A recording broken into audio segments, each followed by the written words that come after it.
je vous retrouve pour cette traditionnelle cérémonie des vœux, moment privilégié s'il en est de la vie communale, mais aussi temps de convivialité, de rencontres, de partage sympathique pour débuter l'année ensemble, dans cet esprit d'amitié et de solidarité si important à nos yeux. J'espère de vous souhaiter une belle année 2019, une bonne santé avant tout, beaucoup de bonheur et de joie partagée, de prospérité, de réussite dans tous vos projets, une année d'épanouissement dans votre vie personnelle, professionnelle, mais aussi associative, sportive et culturelle au sein de notre commune, une année de sérénité à vous et à tous ceux qui vous sont chers.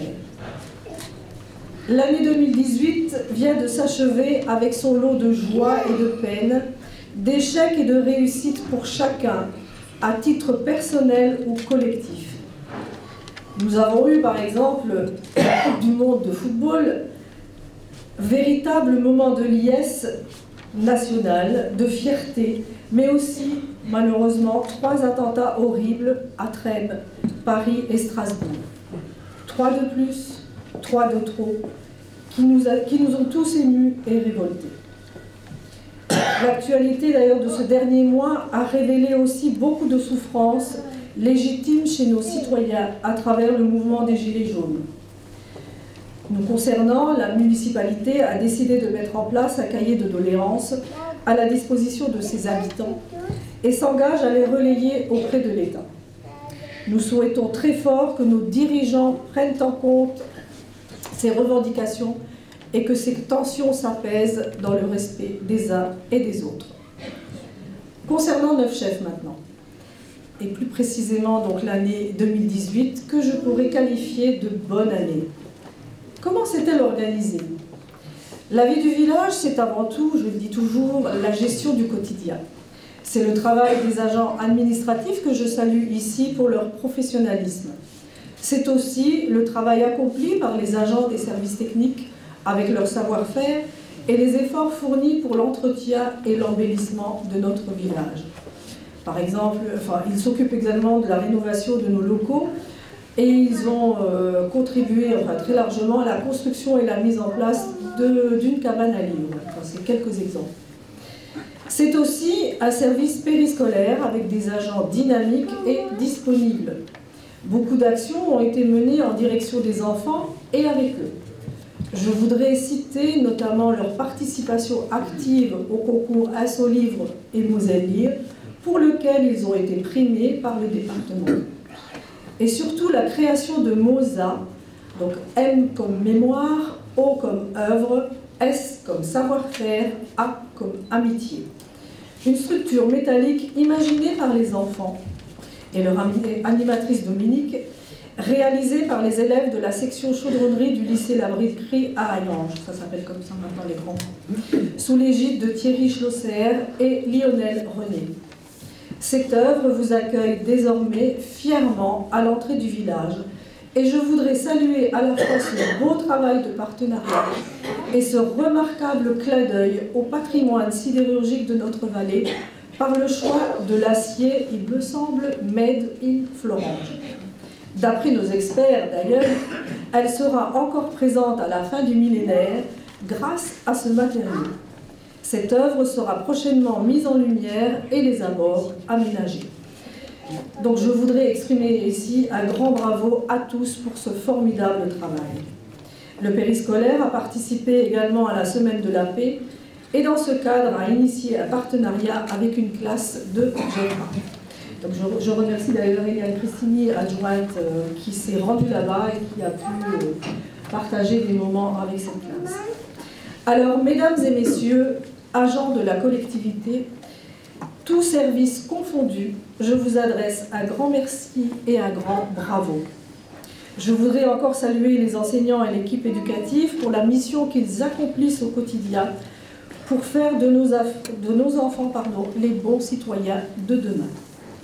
Dans un autre registre, je souhaite encore beaucoup d'énergie et de réussite à toutes les associations de Neuf Chefs dans tout ce qui sera entrepris au service de la population. Et félicite tous les présidents pour le travail qu'ils fournissent au quotidien. Sans leur investissement, Sans leur soutien, sans cette volonté et cette dynamique, rien ne serait possible. Aussi, je leur exprime ici toute ma reconnaissance et ma gratitude. Et c'est évidemment à tous les bénévoles que je pense, car c'est grâce à eux que nos manifestations rayonnent. Aussi, un grand merci à vous, mesdames et messieurs, et particulièrement à monsieur Gilbert Portman, que j'excuse d'ailleurs au passage, président de l'entente des associations, qui s'est coordonné avec brio toutes les forces vives du village. Merci également à mesdames Maisonneuve, Mancia, Silvéry et Seca, ainsi qu'à monsieur Dubois, présent dans cette salle, bénévoles sans faille qui donnent de leur temps pour nos têtes blondes ou blanches, selon les moments dédiés.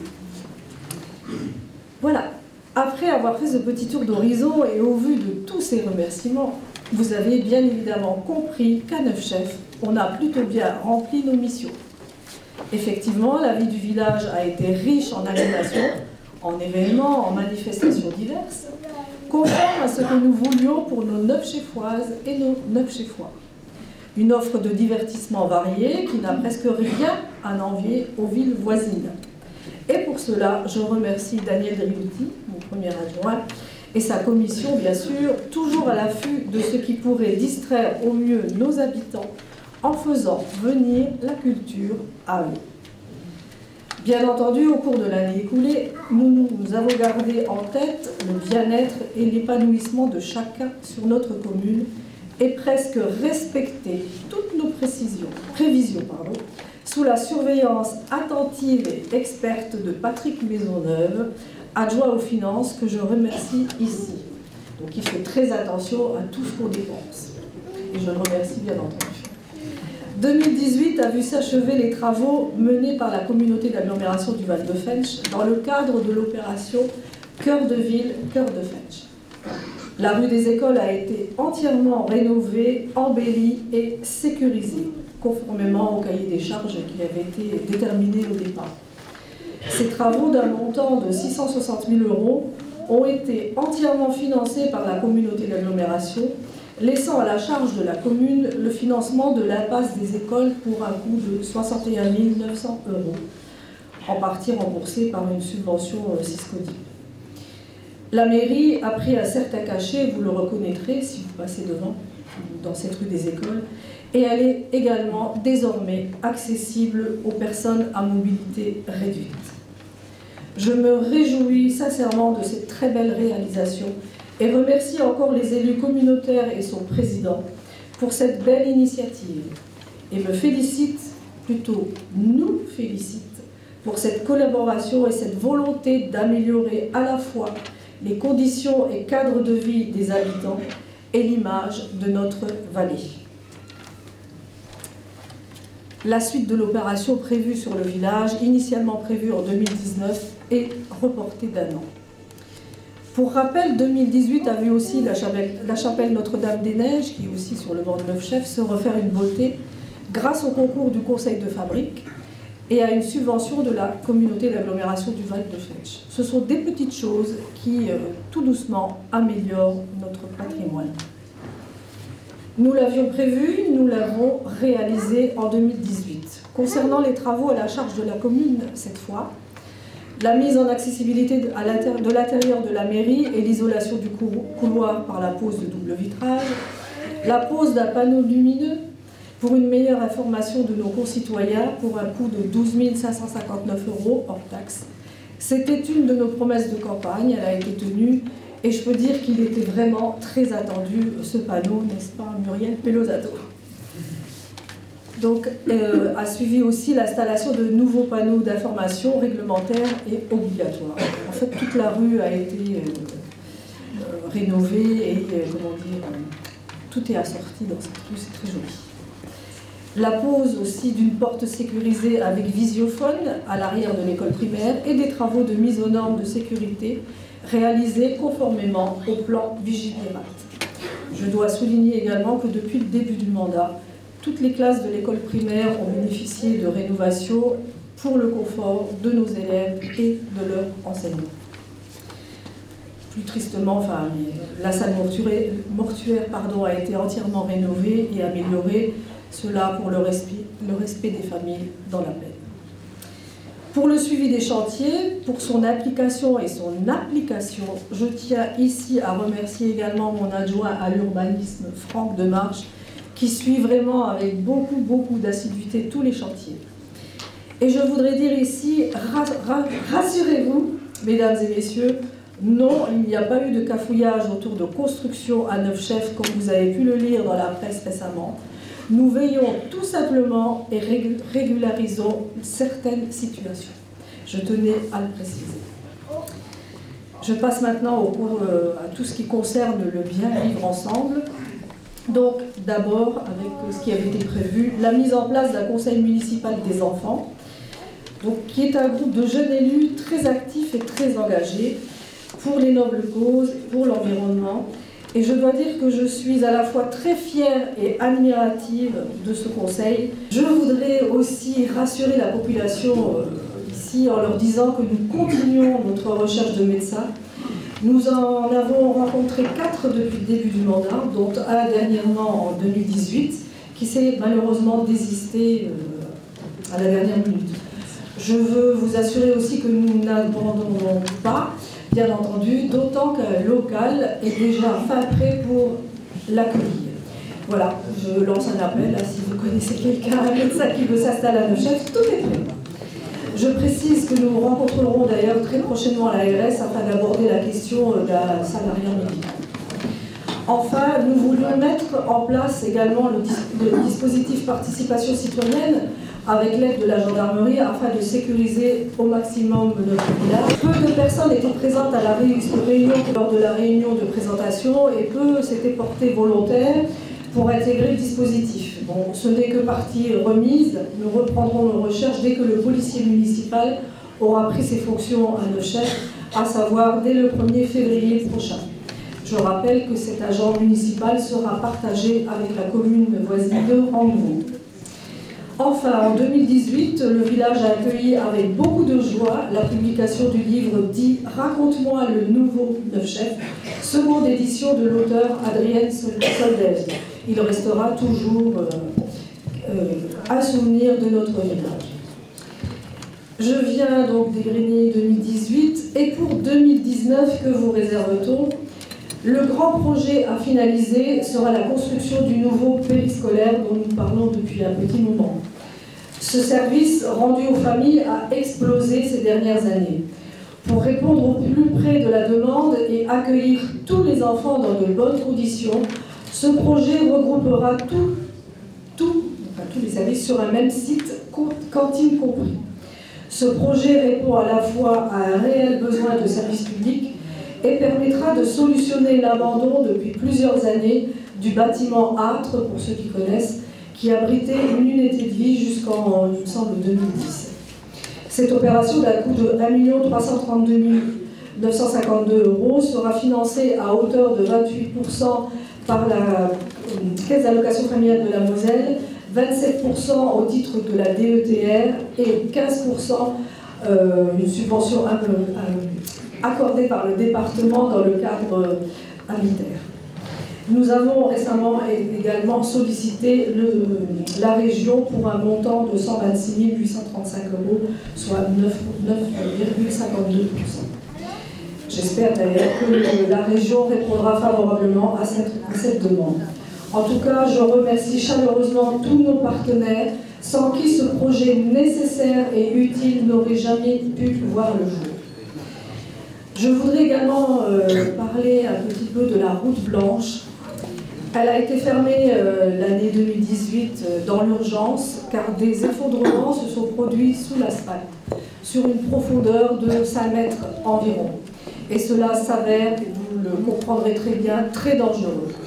Une surveillance constante est en cours et révèle de nouveaux mouvements. Je suis bien consciente des désagréments que cela peut causer pour les personnes qui l'utilisent, pour se rendre au travail par exemple, mais pour le moment, et à mon grand regret, j'insiste, il est impossible de se projeter vers une réouverture. Les communes de Neufchâteau et Fontoy se voient très bientôt pour en discuter et je peux vous assurer que nous restons très attentifs à ce problème. 2019, d'un autre côté, verra également la commune mettre tout en œuvre, et là je lance un petit clin d'œil à nos services techniques, pour l'obtention de sa seconde fleur. Voilà donc exposé quelques bons projets à concrétiser en 2019 dont nous nous réjouissons.